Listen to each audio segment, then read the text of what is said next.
Nós tivemos tantas coisas maravilhosas esta noite que eu acho que não precisamos de um sermão. E minha mensagem será breve. Mas eu quero que todos curvem suas cabeças para um momento de oração. Para muitos de vocês que estão ouvindo, esta é uma hora em que vocês estão na encruzilhada de suas vidas. E vocês terão que fazer uma escolha nesta noite. O que vocês vão fazer? Vocês continuarão na estrada larga que leva à perdição, ou vocês mudarão e seguirão pelo caminho estreito que leva à vida eterna? Esta é a escolha que só vocês podem fazer. Deus pode tocar você, Ele pode te ajudar, seu espírito pode te convencer, seu espírito pode te governar, mas só você pode fazer essa escolha.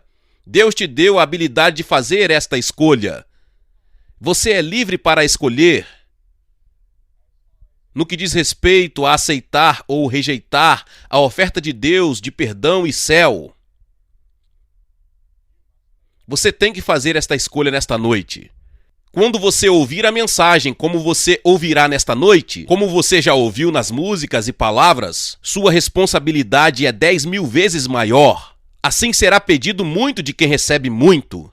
É muito importante que você ouça cuidadosamente e que você responda à chamada de Cristo. Pai, nós oramos para que o Espírito Santo convença do pecado, da justiça e do julgamento, e que eles digam sim para Cristo nesta noite. Nós oramos em nome de Jesus. Amém. Agora, nesta noite, eu peço que se junte a mim na leitura do 9º capítulo do livro de Hebreus. O 9º capítulo do livro de Hebreus. E em uma frase daquela passagem, eu quero que usemos como nosso texto nesta noite. E não havendo derramamento de sangue, não há perdão de pecados. E não havendo derramamento de sangue, não há perdão de pecados. Nós lemos recentemente nos jornais sobre os guardas vermelhos da China marchando pelas ruas de Pequim gritando um slogan. E era um slogan interessante. O slogan deles era: sem derramamento de sangue, não pode haver revolução. Sem derramamento de sangue, não pode haver revolução. O ex-presidente do corpo de estudantes da Universidade da Califórnia, que agora é um cristão, disse a um dos meus associados recentemente que o sangue é o símbolo da revolução mundial. E ele disse que em muitos campos da universidade atualmente, o sangue tem se tornado o símbolo de revolução. E ele declarou que ele nunca teria se tornado cristão se não tivesse escutado a mensagem que sem derramamento de sangue não há perdão de pecados. Eu estou certo de que todos nós lembramos daquela trágica noite que o senador Kennedy foi morto no Hotel Ambassador aqui em Los Angeles. Eu acho que todos nós lembramos de ter visto aquela piscina de sangue no chão pela televisão. Ou quando o presidente Kennedy foi assassinado em Dallas, e quando a senhora Kennedy voltou para Washington e o sangue ainda estava em seu vestido. Ou o sangue de Martin Luther King, como ele estava naquela varanda, naquele motel em Memphis, Tennessee. Sangue! E é muito interessante que quase todas as religiões do mundo têm usado o sangue como um símbolo, ou têm usado o sangue como um símbolo para seu Deus ou seus deuses. Eu me lembro quando estava na faculdade, eu fiz minha faculdade em antropologia e minha tese foi sobre o sangue de outras religiões. E é muito difícil encontrar uma religião no mundo que não utilize sacrifício de sangue. Por exemplo, os índios astecas, lá na América do Sul, no Peru, que matavam 20.000 pessoas todos os anos em seus altares para fazer sacrifícios para seus deuses. De onde eles tiraram essa ideia? Ou no Havaí, não faz muito tempo que lemos nos jornais que eles ofereciam sacrifícios humanos para o vulcão. E eu estava em Moscou há algum tempo atrás, e eu perguntei à minha guia o porquê das estrelas vermelhas. O que significa a estrela vermelha com suas 5 pontas? E ela disse, você não sabe? Eu disse não. Ela disse, a estrela vermelha tem a ver com os 5 continentes do mundo. E o vermelho tem a ver com o sangue, que tem que ser derramado antes de todos os continentes do mundo se tornarem socialistas. Em nossos jornais, nós lemos todos os dias sobre o sangue sendo derramado no Vietnã. Aqui mesmo, em Orange County, nós lemos sobre um monte de pessoas que todos os anos são mortas nas estradas. Sangue derramado. O crime que é cometido, o sangue é derramado. Um dos livros mais populares nos últimos anos é o livro de Truman Capote, A Sangue Frio. Há algo que nos afasta, mas há algo que nos fascina sobre o sangue. E quando nós pegamos a Bíblia, muitas pessoas se espantam que há sangue de Gênesis ao Apocalipse. Por que há tanto sangue na Bíblia? Eu já me fiz muito esta pergunta, de fato era um período na minha vida. Isso foi uma pedra no caminho. Por que havia tanto sangue? Porque os judeus ofereciam milhares de animais todos os anos em seus altares para aparentemente acalmar um Deus furioso. Por que damos tanta importância ao sangue de Jesus Cristo? Porque todo o Novo Testamento da Bíblia você toma conhecimento do sangue de Jesus Cristo. Toda vez que você pega o pão e o vinho durante a ceia na sua igreja, você é lembrado do corpo que foi castigado e do sangue que foi derramado. E o vinho que você usa na ceia da sua igreja é simbólico do sangue que foi derramado na cruz. De onde veio essa ideia?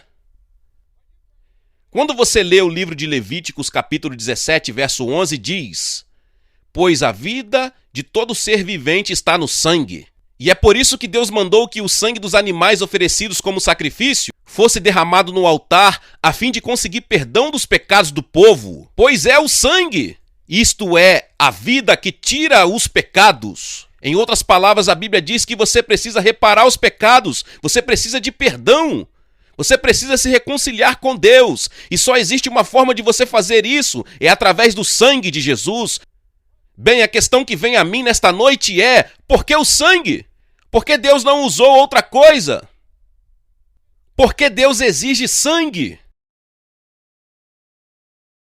Sabe que a ciência ainda não descobriu o que a vida realmente é. Existem pessoas que acham que dentro de alguns anos a ciência será capaz de fazer um ser humano, mas eles estão errados. Eles podem conseguir fazer um corpo ou um cérebro, mas eles nunca serão capazes de fazer um espírito ou uma alma. E isso é o que diferencia um humano de um animal. O homem tem um espírito feito à imagem de Deus. Nós vivemos em um corpo, temporariamente em um corpo, mas nosso espírito, nossa alma são eternos, feitos à imagem de Deus. Bem, nosso sangue circula a cada 23 segundos, de forma que cada célula do corpo é constantemente alimentada, limpa ao mesmo tempo. O sangue retira todas as impurezas, sem contaminação.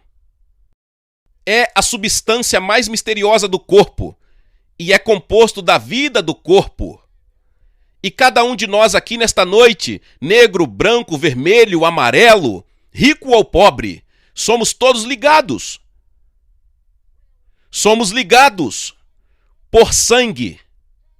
Com Adão, Deus fez de um único sangue todas as nações de homens que habitam na face da terra. Todos nós temos uma origem comum em Adão.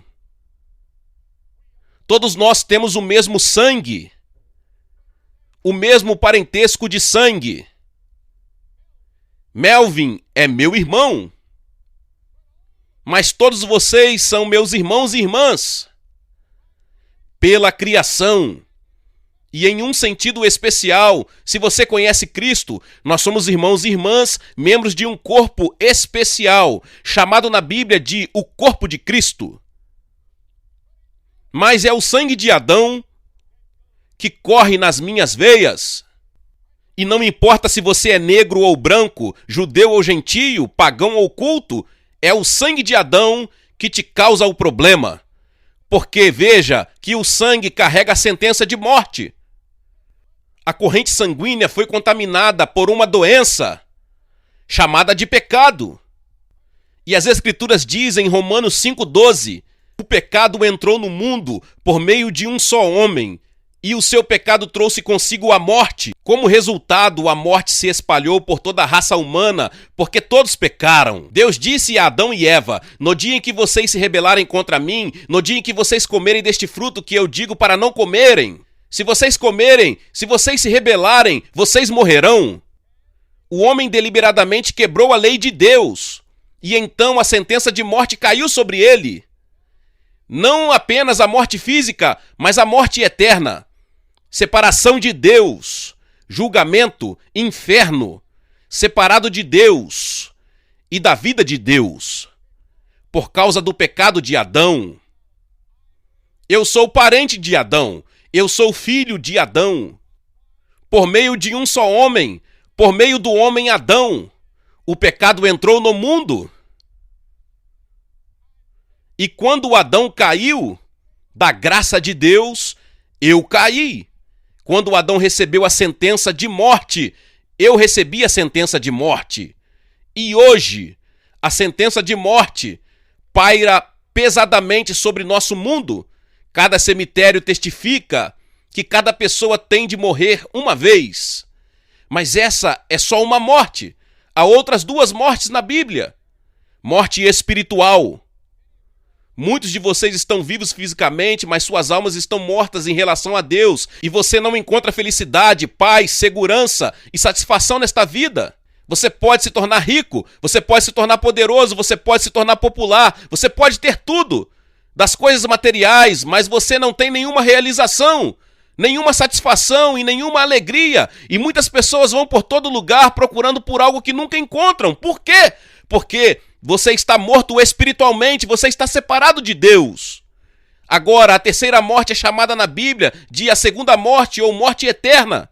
Isso significa que quando você morre, seu espírito continua vivo, mas você está separado de Deus. Estas são as mortes, a espiritual e a eterna. Bem, o homem sofre de envenenamento de sangue. Existe uma doença do sangue que nós não sabemos muito a respeito, chamada de leucemia. Muitas pessoas morrem todos os anos de leucemia, mas existe uma outra doença que é fatal a toda a raça humana. No sangue. Chamada de pecado. E ele nos envenenou. E a sentença é a morte. Bem, como nos purificamos dos nossos pecados?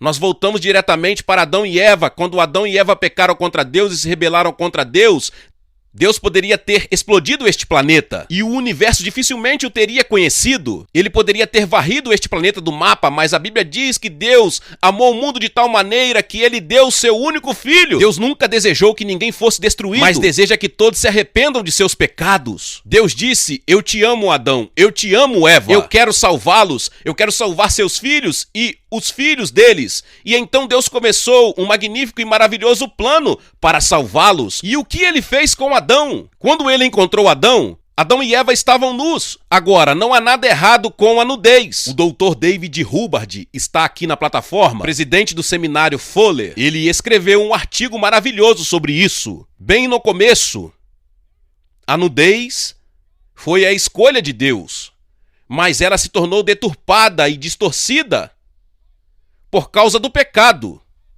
E o homem se vestiu envergonhado, porque então ele teve consciência.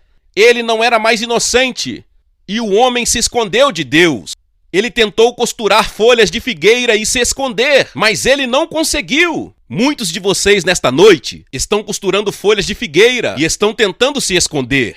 Vocês esperam que, por causa da vida bastante decente que levam, e porque vocês tratam bem os outros, e porque talvez vocês pertencem a uma igreja, e talvez porque vocês foram batizados, e com todas essas coisas você poderá de alguma forma evitar Deus, que de alguma forma você poderá ir para o céu. Você está costurando folhas de figueira, tentando resolver sua própria salvação. A Bíblia diz, pois pela graça de Deus vocês são salvos por meio da fé. Isso não vem de vocês, mas é um presente dado por Deus. A salvação não é o resultado dos esforços de vocês. Portanto, ninguém pode se orgulhar de tê-la. Você não pode se salvar. Você não pode conquistar o seu caminho. Você não pode comprar o seu caminho. Todo o dinheiro em Orange County não poderia comprar a entrada de um cidadão de Orange County no céu. O que Deus fez? A Bíblia diz que Deus foi no campo, matou alguns animais e com as peles fez roupa para eles. Ele derramou sangue. E ele estava ensinando o homem que daquele momento em diante não haveria perdão de pecados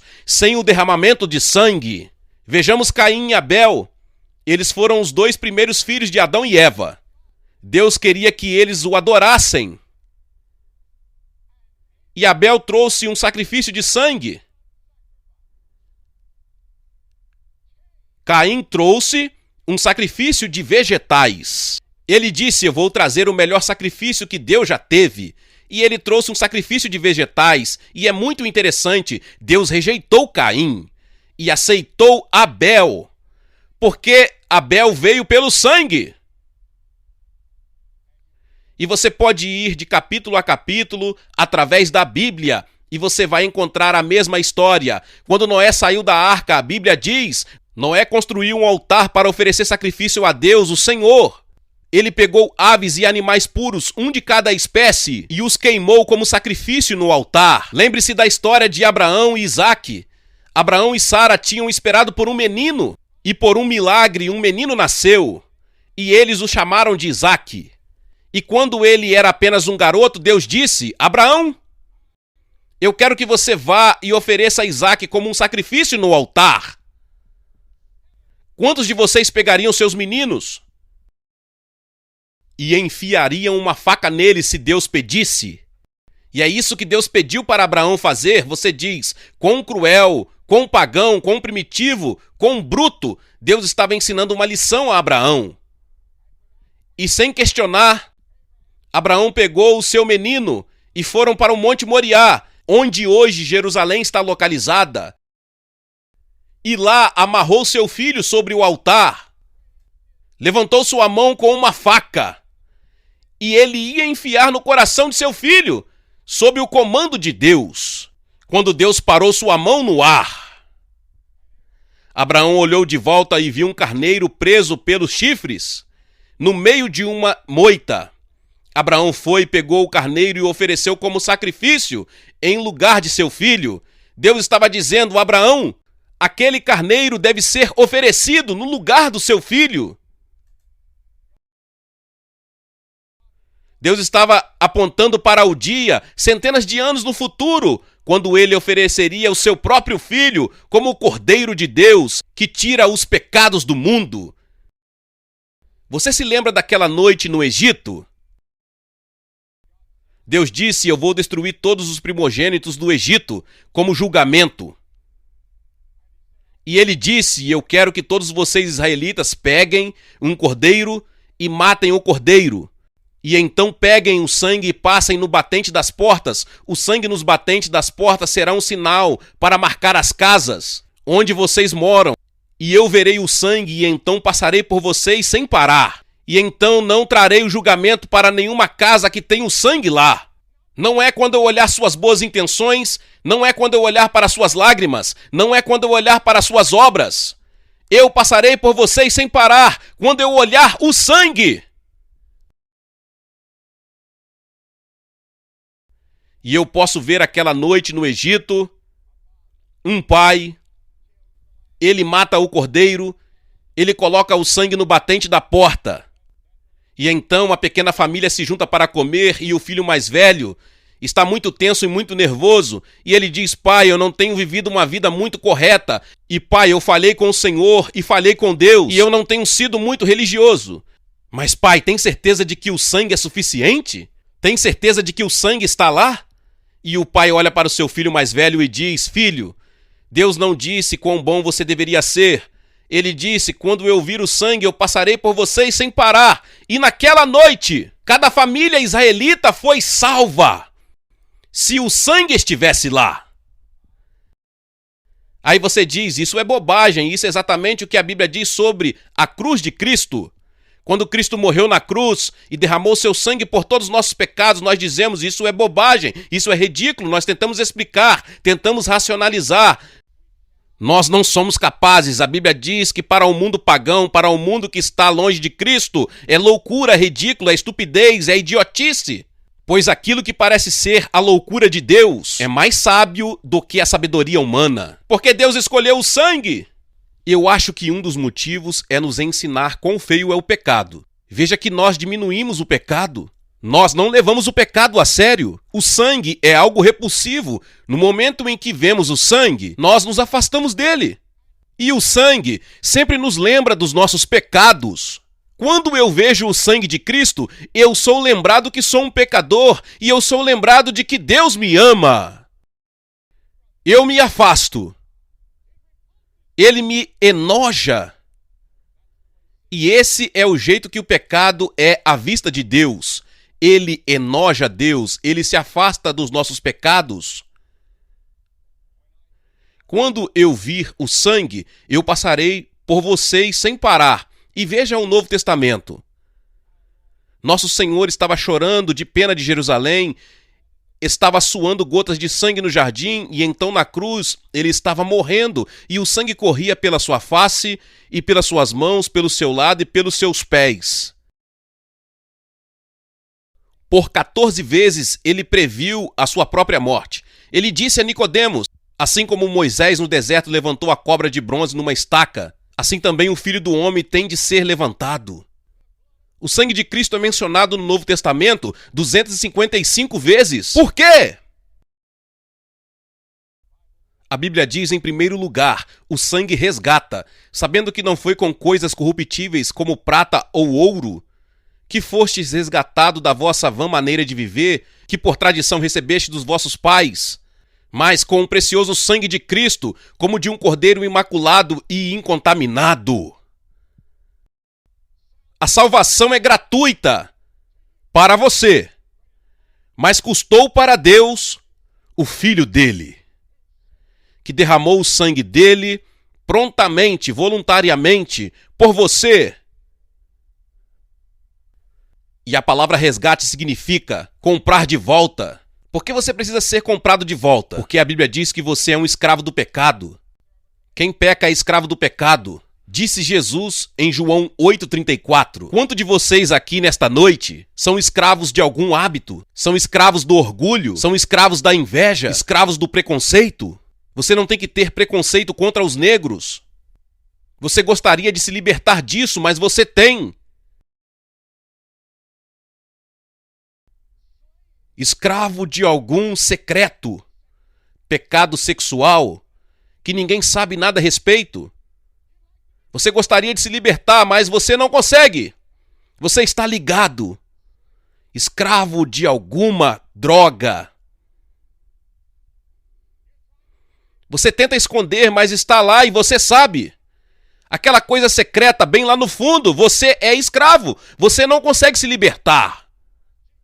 Jesus disse que nós somos escravos do pecado e ele disse: eu vim para te comprar de volta e eu dei o meu sangue para te comprar de volta. E ele pode te libertar nesta noite. Ele pode te dar paz, alegria e certeza que você nunca conheceu antes, se você deixá-lo.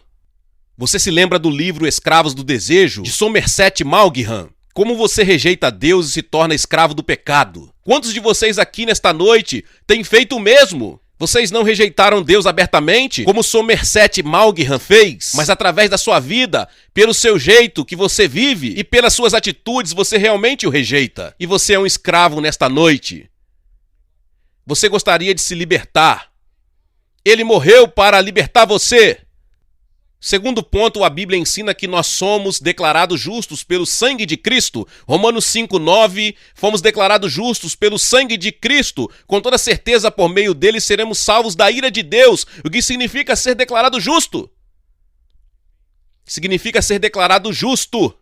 Como se eu nunca tivesse pecado.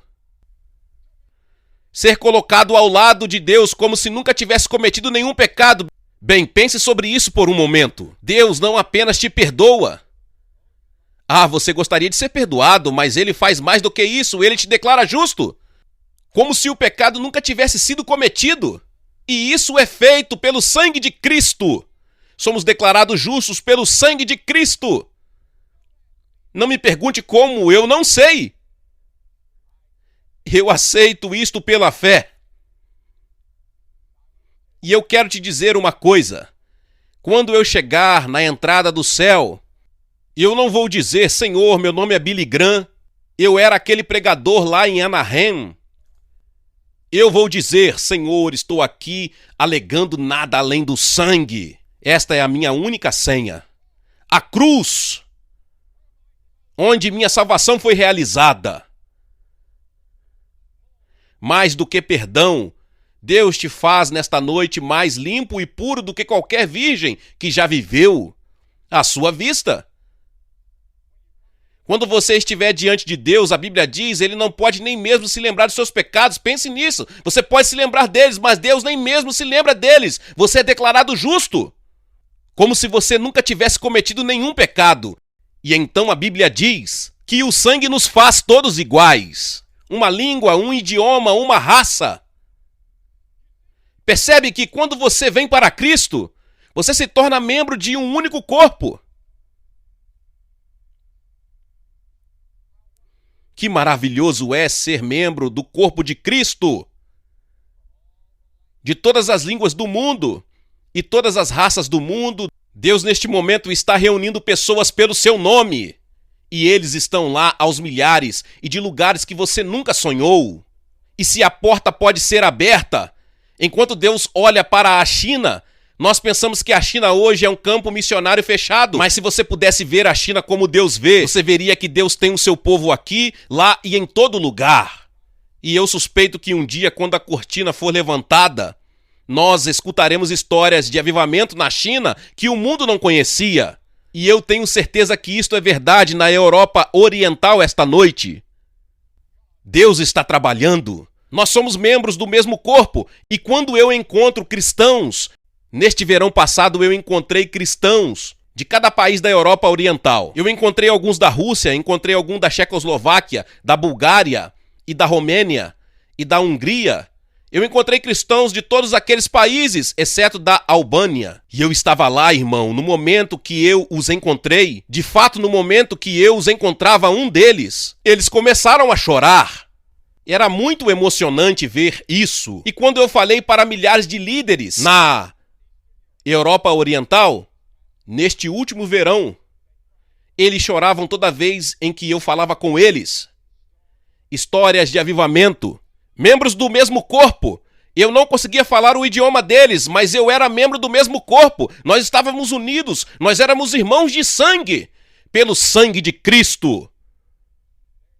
Há uma aliança de sangue ao redor deste planeta que nenhum poder político poderá jamais quebrar. É um reino maior que os Estados Unidos, maior que a Rússia, maior do que a China. É o reino de Deus.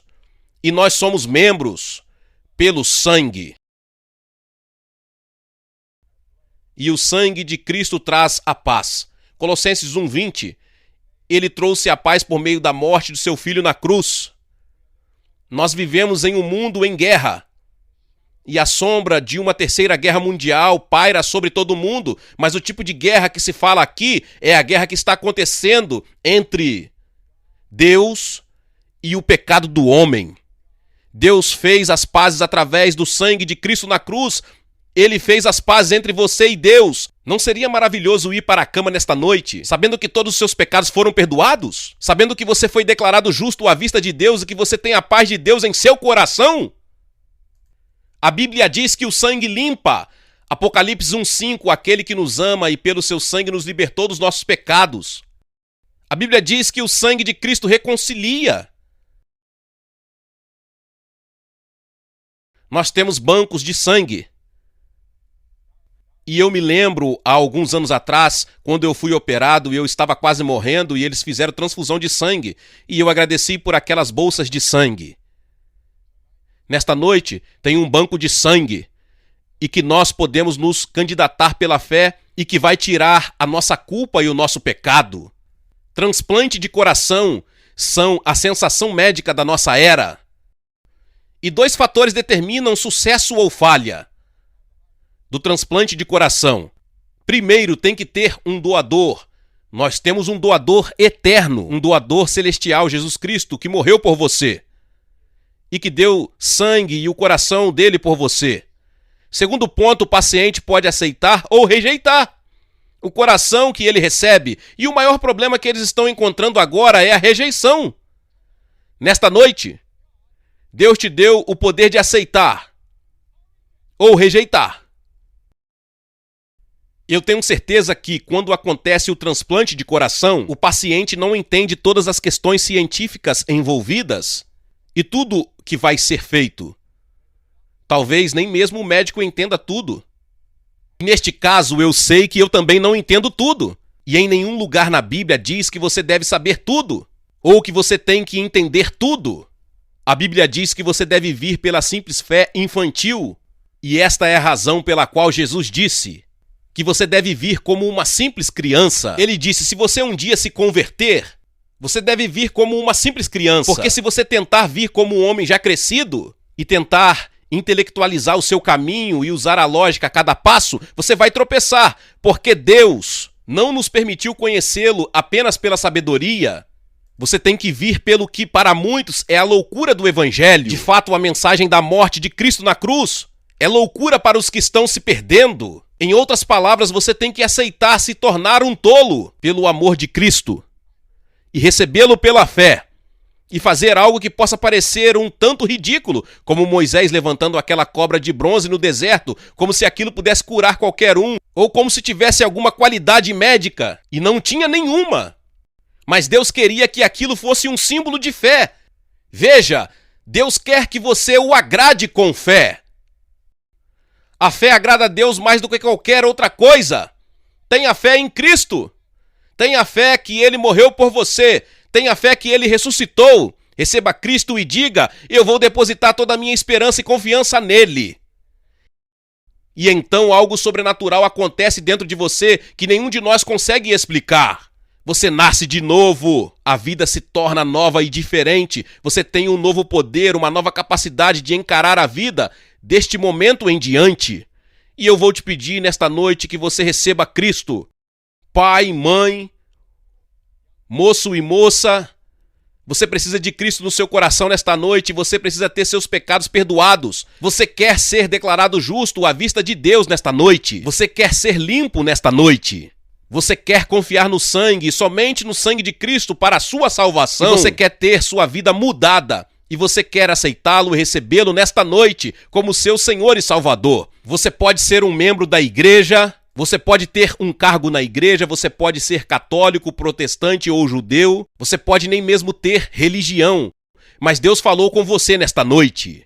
E você precisa de Cristo, você precisa recebê-lo, e você precisa ter certeza de que está pronto para encontrar Deus. Eu vou te pedir para fazer algo difícil. Eu vou pedir para vocês se levantarem de seus assentos, centenas de vocês por todo este estádio, que venham e fiquem aqui neste lugar. E que digam, ao ouvir, eu recebo Cristo em meu coração. Se você veio com amigos ou parentes, eles esperarão. Se você veio em um ônibus, eles esperarão. Porque eu peço para vir adiante? Por causa da pessoa que Jesus chamou no Novo Testamento. Ele chamou em público. Ele poderia ter dito para o homem com a mão aleijada, esteja curado, mas ele não fez isso. Ele disse, estenda a mão. Ele queria que ele fizesse algo. Ele disse, mas aquele que me negar publicamente, eu também o negarei diante do meu Pai que está no céu. De lá daquela galeria vai levar 3 minutos. Da segunda, 2 minutos. Daqui de baixo, 1 minuto. Não deixe a distância te afastar de Cristo. Venha agora mesmo.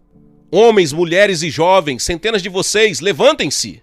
Se você veio com um amigo, traga-o com você e venha. Apenas levante-se e venha. E depois que todos vocês vierem, o que nós vamos fazer? Eu vou dar uma palavra para vocês, eu vou orar por vocês, vou te dar um livro, um conselheiro vai falar com vocês e então você poderá voltar e se juntar aos seus amigos. Isso é tudo, muito simples, mas muito importante. Pode ser a mudança da sua vida, iniciar a vida em uma nova direção. E eu vou pedir para ninguém deixar o estádio, apenas permaneça quieto e em oração. Muitas pessoas já estão vindo. Levante-se e venha rápido, agora mesmo.